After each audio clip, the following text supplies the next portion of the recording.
La novela narra la historia de Santiago, un anciano pescador que ha pasado 84 días sin capturar un pez, lo que lo hace ser considerado por los demás pescadores como un salao, es decir, un hombre muy desafortunado.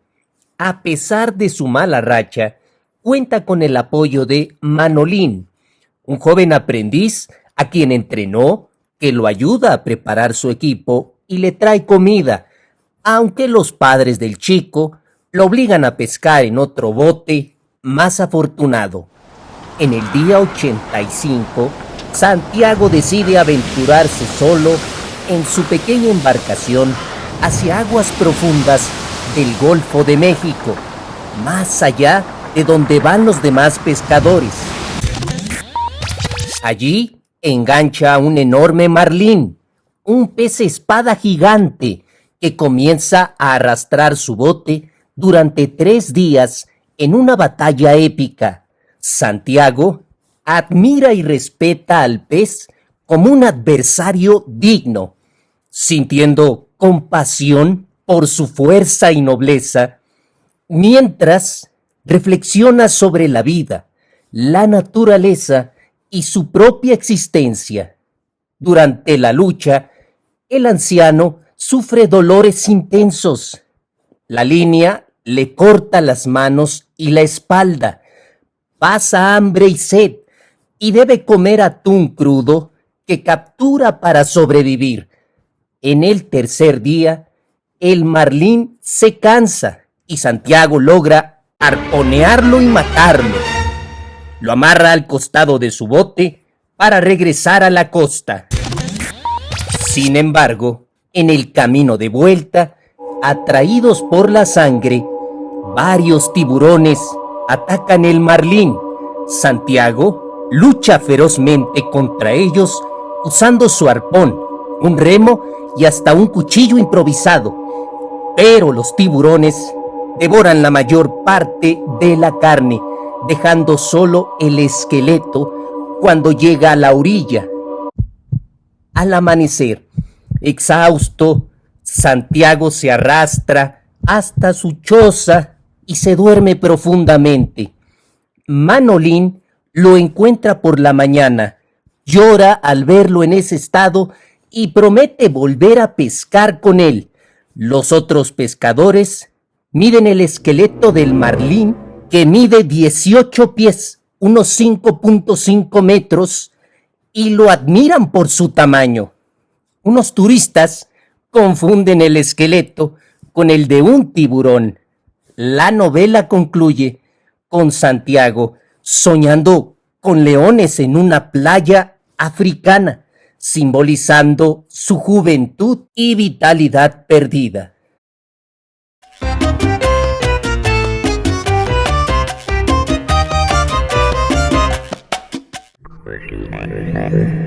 Hemingway escribió El viejo y el mar entre diciembre de 1950 y febrero de 1951. Vivía en Cuba desde 1939 en su finca Vigía, cerca de La Habana, donde disfrutaba de la pesca en su yate Pilar, una actividad que influyó directamente en la novela.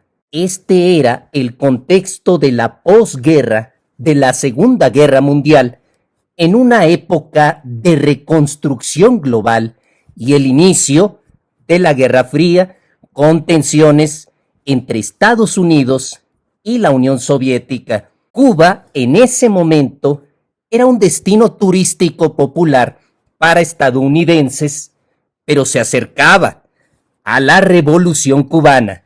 Literariamente, Hemingway venía de un éxito con ¿Por quién doblan las campanas?, de 1940, pero su novela anterior, Al otro lado del río y entre los árboles, de 1950, recibió críticas negativas. El libro se publicó el 1 de septiembre de 1952 en la revista Life vendiendo 5.3 millones de copias en 2 días y una semana después como edición de libro. Era un tiempo de cambios en la literatura estadounidense con el auge del modernismo y el existencialismo, y Hemingway representaba el realismo conciso.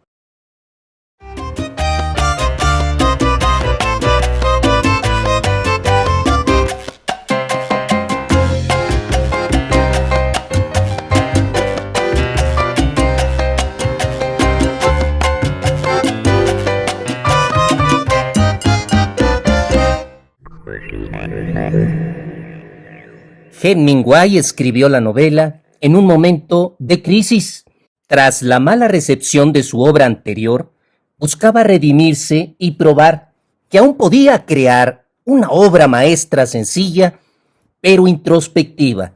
Su amor por la pesca y sus experiencias en el Golfo de México, acumuladas durante años en Cuba, le proporcionaron el material. Se especula que otra de sus motivaciones pudo ser su relación con la joven Adriana Ivancic, a quien conoció en Venecia. Nunca estuvo claro si fue una relación de amantes, pero es evidente que influyó en el personaje, por ejemplo, de Renata en su novela Al otro lado del río y Entre los árboles, y en otras obras posteriores como El viejo y el mar. Esta experiencia se prolongó con correspondencia y visitas a Cuba, pero terminó cuando Ivancic se casó. Inicialmente no planeaba publicarla de inmediato, pero comentarios entusiastas de amigos como Leland Hayward y su editor Wallace Meyer lo convencieron. Rechazó diseños de portadas iniciales, optando por ilustraciones de Adriana Ivancic y su hermano. Publicarla en Life fue una estrategia para alcanzar un público masivo, revitalizando su carrera en declive.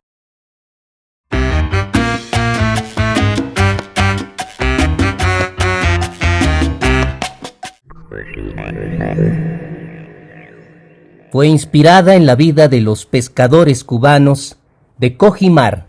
Además, se conoce un acuerdo de Hemingway para que la revista Bohemia invirtiera sus honorarios por la publicación de la novela en televisores para un leprosario de El Rincón, en La Habana.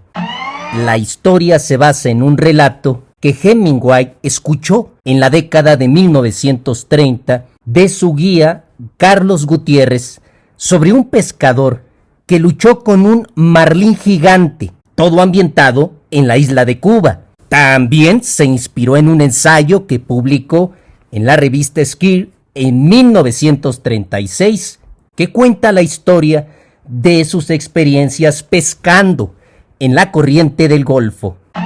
Algunos estudiosos exploran la vida de Hemingway en la isla y su amistad con el autor cubano Enrique Cerpa. Sugieren que las obras de Cerpa, como la llamada Contrabando, tuvieron una notable influencia temática y estilística en El viejo y el mar, y posiblemente en una novela cubana de 1891 del autor Ramón Mesa y Suárez Inclán. Hemingway completó el manuscrito de 26.531 palabras en solo 6 semanas, escribiendo hasta 1,000 palabras al día, el doble de su ritmo habitual, y lo terminó el 17 de febrero de 1951. Originalmente formaba parte de una trilogía del mar, pero Hemingway decidió publicarla por separado tras comentarios positivos de sus más cercanos. Una de las otras partes se publicó póstumamente como Islas a la deriva. La edición de la revista Life batió récords de ventas y el libro permaneció 26 semanas en la lista de bestsellers del New York Times. Asimismo, ganó el premio Pulitzer de ficción en 1953. Es su última gran obra, ya que trágicamente se quitó la vida en 1961. En 2003 ocupó el puesto 173 en la encuesta Big Read de la BBC sobre las 200 novelas más queridas del Reino Unido. La prosa se vale del estilo minimalista de Hemingway, conocido como la teoría del iceberg o principio del témpano de hielo, donde lo esencial se implica más que se describe explícitamente. Esta técnica busca reducir el lenguaje y transmitir lo más posible en la menor cantidad de palabras. La historia contiene imágenes religiosas. La alusión más notable es cuando el protagonista, Santiago, después de su lucha, debe cargar el mástil de su bote cuesta arriba hacia su cabaña, lo cual se compara con el Cristo caminando con el madero cuesta arriba hacia el Calvario. Muchas veces, Santiago reza a Dios cuando la desesperación amenaza con abrumarlo.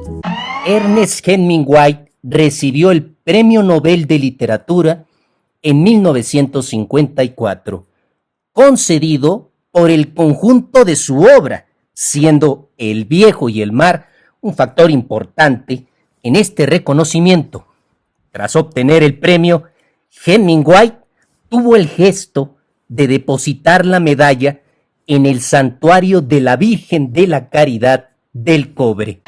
Hemingway afirmó en una carta a un amigo que siempre tuvo buena suerte escribiendo en Cuba y consideraba que el lugar donde un hombre se siente como en casa, aparte de donde nació, es el sitio al que estaba destinado.